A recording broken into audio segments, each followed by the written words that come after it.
Hey babes, Ellen Fraser here, your host of the Booze Free Babes podcast. Welcome to season 4. Wow. Thank you for following along on this journey with us. We are so excited to open up season 4 with our friend Lynn. And I'm going to tell you a little bit about Lynn. This is the coolest thing about this particular episode. We have not spoken with anyone that has an Al-Anon background. So I'm really excited to talk to Lynn today, but let me tell you a little bit about her first. So Lynn is a certified recovery growth life coach. Can't wait to hear about that. With a heart for healing, restoration, and spiritual growth. Speaking my language. Married for 32 years with 2 adult children and 2 beautiful granddaughters. She has called the Low Country home since 2005. Lynn has spent many years serving in church ministry, including women's and marriage ministry. Love that. And has helped establish a nonprofit in Africa. Wow. Supporting widows and orphans. After returning to school in 2020 to become a life coach, Lynn retired from working alongside her husband as practice manager at Trinity Wealth Partners to fully embrace her calling, guiding others to recognize and remove lies, replace them with God's truth, walk in their true identity. And in 2023, Lynn made the courageous decision to seek help for herself, beginning her own healing journey through Al-Anon. This experience has deepened her compassion and strengthened her passion to walk alongside with others in authenticity, hope, and grace. Lynn, thank you so much for joining us today, and welcome to the Booze Free Babes podcast. And I also see here that you're in the process of writing a book, so we're going to have to get you back on when that's finished. Thank you so much for having me. I'm just overwhelmed that I just stumbled on to y'all and what you've been able to offer people, just different genres and different people's feelings and hearts and how they've been affected. I thought, oh my gosh, this is something that I've been praying about and wanting to be involved in. That's just everything across the board, not just one thing or the other. So thank you so much for accepting me on this. I'm excited. I pray that it'll go places that I never imagined and we would touch people's hearts and give them hope. That is the whole purpose and intention behind this podcast. And thank you for recognizing. So I got to tell the audience, Lynn told me that she has listened to every single podcast episode to prepare for this interview. So I have to say, you are probably the one person that has listened to all of the episodes. So thank you from the bottom of my heart. It lets me know that what we're putting out there is actually valuable content. So I appreciate you picking up on the fact that we embrace that multi-pathway approach, and that we also embrace a multi-pathway approach to recovery. And I feel like it's my responsibility or my mission as a certified peer support specialist to make sure that we highlight all of those pathways. And so this conversation I've really been looking forward to just because of my own history with Al-Anon. So tell us a little bit about what happened in 2023 that led you down this journey and to seek out some help with Al-Anon.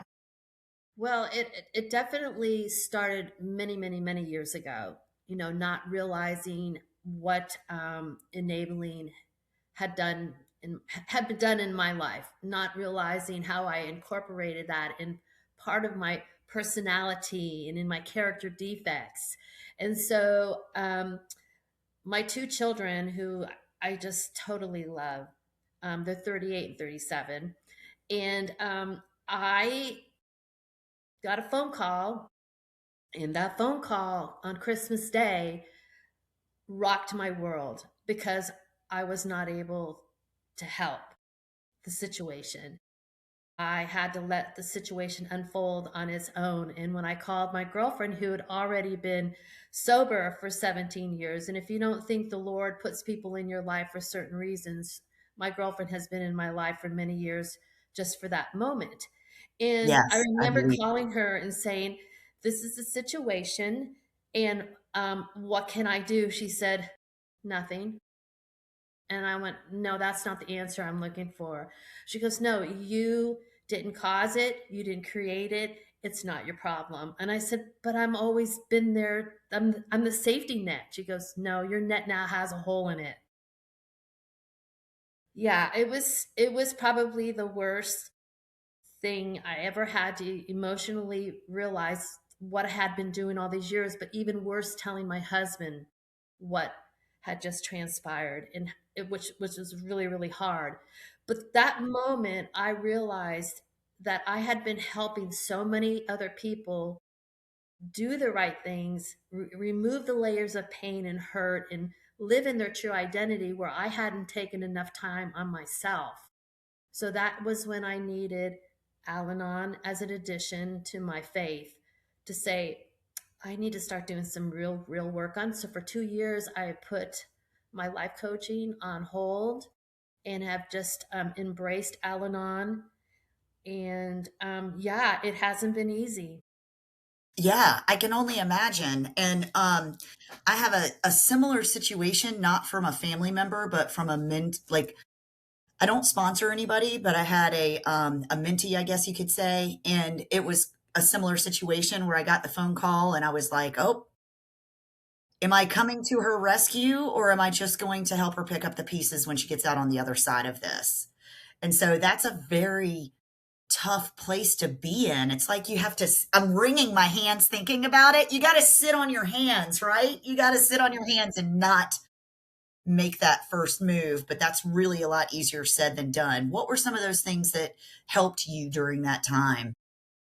Well, I think the one thing that helped me was to see the effect it was having on the rest of the family, and how Wow. I was so part of that, and Yeah, how I had enabled everyone to kind of dance around all the things, and how it was causing division. That was really hard. Yeah, yeah. that's very observant and self-aware of you to recognize that you're doing additional harm to the entire family unit by trying to support one person in the whole entire dynamic, right? Absolutely, absolutely. You don't really Wow. realize it, but manipulation and just creating things to seem better than what they really were, or just avoiding. There was a whole host of things, but what really upset me the most was the relationships that, and the hurts and pains that other people were also, dealing with, that I was part of. Yeah, yeah, That extreme ownership, right? yeah. That's some good stuff. So I'm going to pivot for just a second because I want to hear about after 2023 and that you ramped back up your life coaching business and now you are a recovery growth life coach. So tell us a little bit about that. So, to be honest with you, when I started my life coaching, I was so all over the page. And they kept saying, you have to have a niche, you have to figure out what you want to do. And I'm like, well, I grew up in a blended family, and I had a blended family, and I've dealt with family members who've dealt with alternative lifestyles, and, this, that, and the other, divorce, blend. I was so over the page that I just thought, I want to help everybody. I just want to be everything to everybody. Again, an enabler. And so after going through Al Anon, and still very much involved with my Al Anon and my sobriety, um, I decided that, maybe this is the lane that God has wanted me to be in this whole time, understanding how to help people recover, family members who have dealt with addiction, alcoholism. And so I kind of did pivot a little bit more, and I've been more like trying to understand that if I'm going to be able to help somebody, I have to be able to also know the tools, use the tools that I'm using for myself, for them. So that's kind of why I pivoted this way. And this is going to sound odd to some people, but I'm grateful for what happened 2 years ago, because it changed not just my life, but it changed my family's life. Right. And Wow. And the they were healing that can happen now, right? Well, yeah, and the healing is, it's so beautiful when healing happens naturally and not forced. And so that's what it's doing for all of us. We're all healing in our own journey. We're staying on in our own path.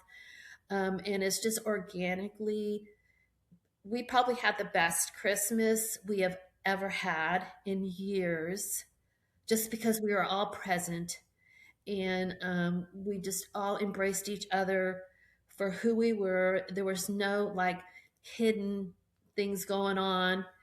And yeah, so that's kind of where I'm at right now. And I just want to be able to share with other people that you don't have to be perfect in your journey. We don't. We're going to all make mistakes. We're going to always have that moment of like, I need to save that person. But then when you really listen to your heart and the Holy Spirit, and that's in my world, you know that that's not going to really be helpful. Wow. There is something that you said there that I so relate to, and it has to do with my own journey into coaching because I don't actually coach one on one. I just felt the call to have the education. So I had a deeper understanding for my own journey and also to be able to have conversations like this, right? And to have conversations within our community. So I really appreciate that you've honed in on that beacon that has called you forward in recovery. It's Yes, definitely needed. So I'd love to collaborate with you on that outside of this podcast. We need to talk about that. absolutely. So Absolutely. do you mind if I pivot and ask you about Africa and how that came to be? I'm fascinated by this. It's a beautiful story. So I had a great aunt who was a seamstress. My mom was a seamstress. And unfortunately, I did not have a really, really good relationship with my mom. But it was a gift, an amazing gift. I started sewing when I was 13, and Holly Hobby dolls and all the kind of silly things. And so when I moved here to Charleston in '05, got really involved in our church. There was a production called The Thorn, which is a beautiful production about the Passion of Christ. And the church found out that I could sew. And so I went ahead and did costumes for that. And actually, The Thorn is still being performed all over the country as we speak. It's With your beautiful. costumes, with your original Yes, some costumes, of my original costumes are still on the stage, which is beautiful. And that is beautiful. yeah, my girlfriend Sarah and John Bolin from Colorado, they're the ones that were the creative minds, and they just have brought on so many cool people to just fulfill it. All that to be said, Katie at my church one day said, "Can I come over to your house? I want to share something with you." And I'm like, "Okay, cool." And she came over and she had all this beautiful wax print material, and I'm like, "Huh, she's up to something." And she's a great gatherer. She has all this vision and this an amazing, just she's amazing. And what she does is she just can pull people in to create her vision. And so, unbeknownst to me, she already had an idea of what she wanted me to do. So she came over and said, "Listen, I was at in Lome, Africa, at I think it was a couples retreat, and all I could think about were these skirts." And I said, "Okay, so what's that mean?" She goes, "I need you to design 3 skirts. I need you to design a mini skirt, a midi skirt, and a maxi skirt. And would you mind doing that? And then we're going to see if we can teach the women in Africa how to sew." And so that's how it all started. I said it was a big yes. And so my whole thing was to go over there and be the head designer, seamstress for these ladies. And just think about, here we have, I can go to Joanne Fabrics, I can go wherever I want, collect all the items. Oh, I got a great iron. Oh, I have an amazing sewing machine. Well, in my mind, I go over there in third world, that's not happening. Right. You don't plug a sewing machine in like you do here. You don't iron, you iron with like a coal in a like this thing. So what it ended up creating was a ministry for widows, orphans, and also young children. And the women, we taught them how to sew these skirts, and of course they had to be extremely good quality because you were bringing them back here to the United States. We've selling them all over the world. And it has turned into the most beautiful ministry. And Katie and her husband are fantastic facilitators, and they're amazing people. And yeah, so I helped them with it. It was time for me to part because, of course, you can't do ministry this way.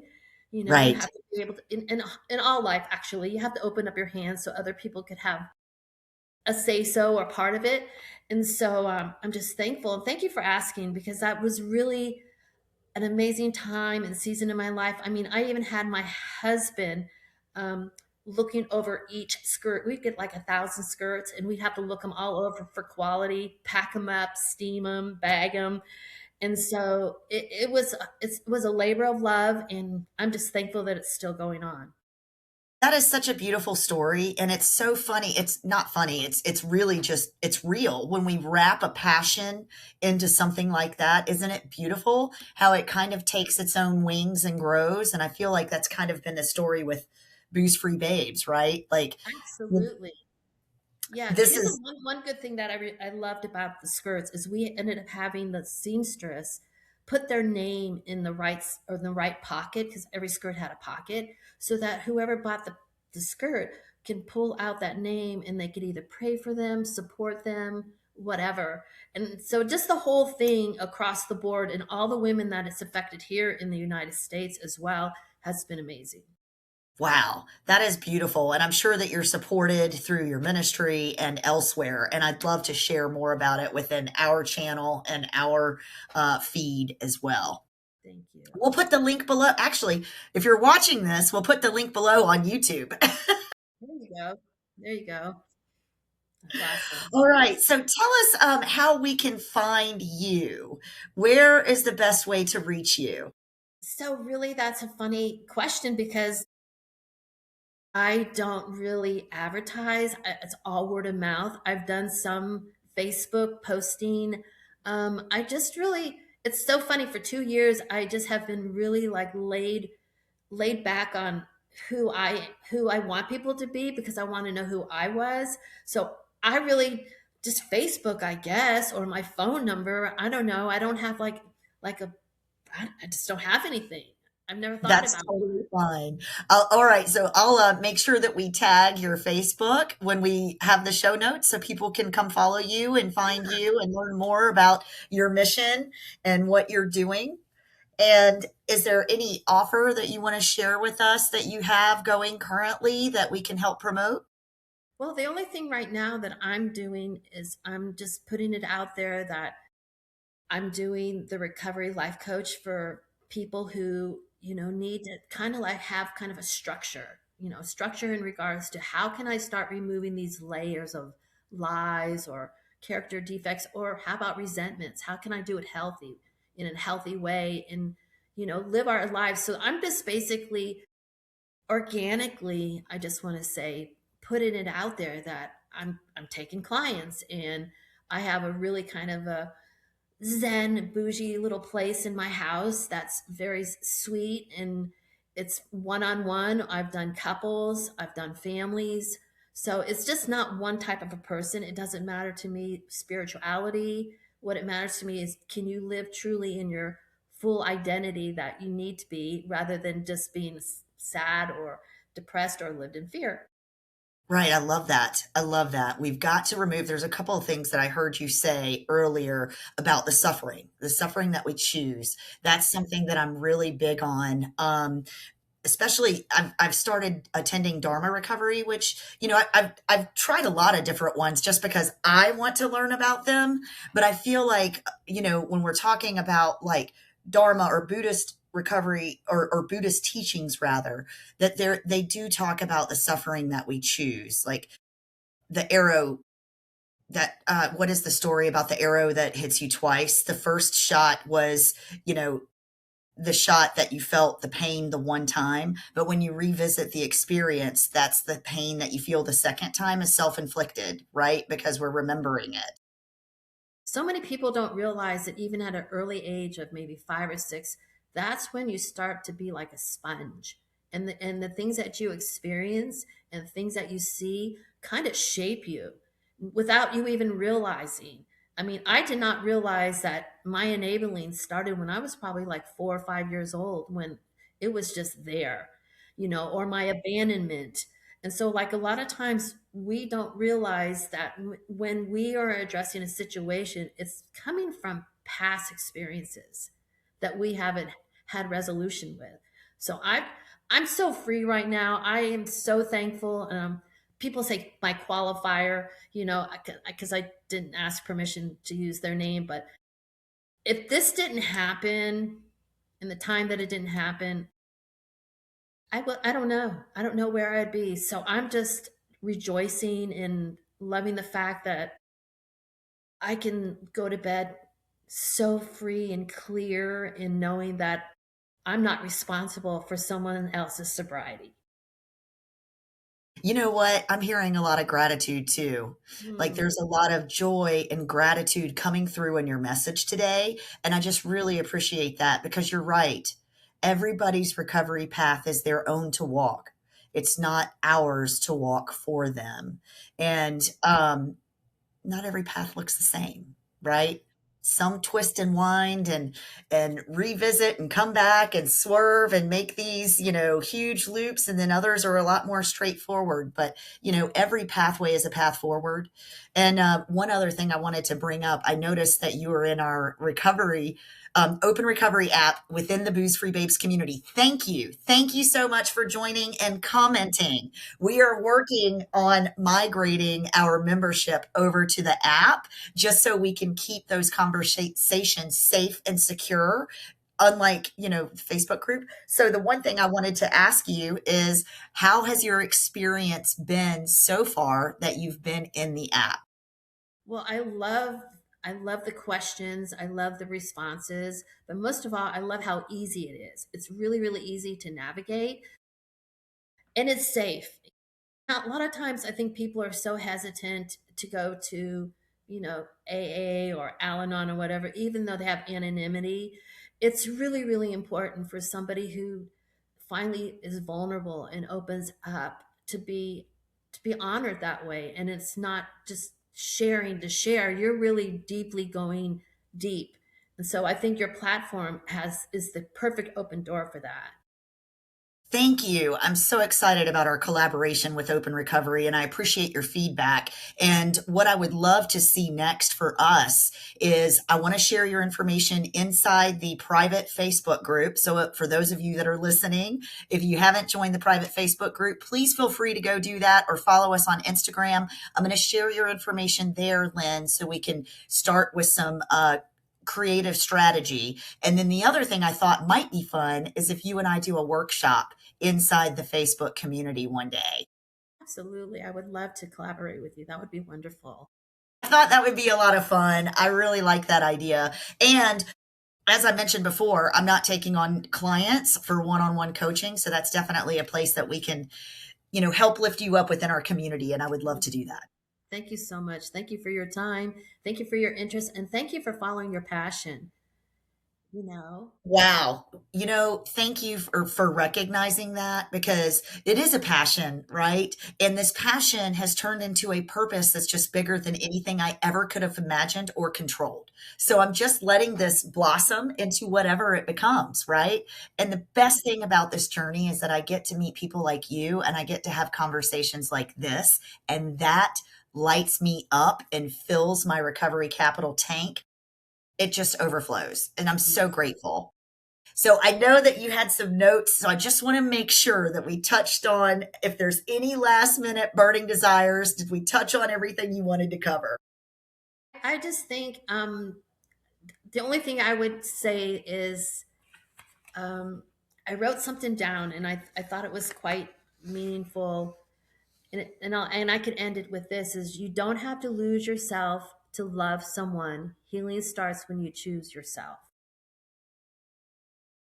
That is so great. And it reminds me of the analogy when the air comes down, you're on the airplane and you take the face mask, and whether you put it on your kid's face first or yourself face, your face first, right? We have to put on our air mask before we can help anybody else. And that's exactly what that quote means to me. If you don't mind, I want to post that in our show notes. That can be like our highlight to the show. I love it. Okay. Well, thank you so much. I appreciate it.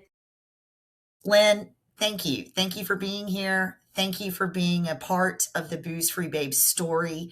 Thank you for supporting us on the app. We're so grateful for that. And I will see you inside the Facebook group or on the app next. Wonderful. Thank you so much. Have a beautiful day. All right, guys, that's it for today. Thank you so much for tuning in to the Booze Free Babes podcast. Remember to follow us on Instagram, Facebook, inside the Open Recovery app, and on YouTube for a full video replay. Thanks so much for tuning in, and we hope you have a fantastic day.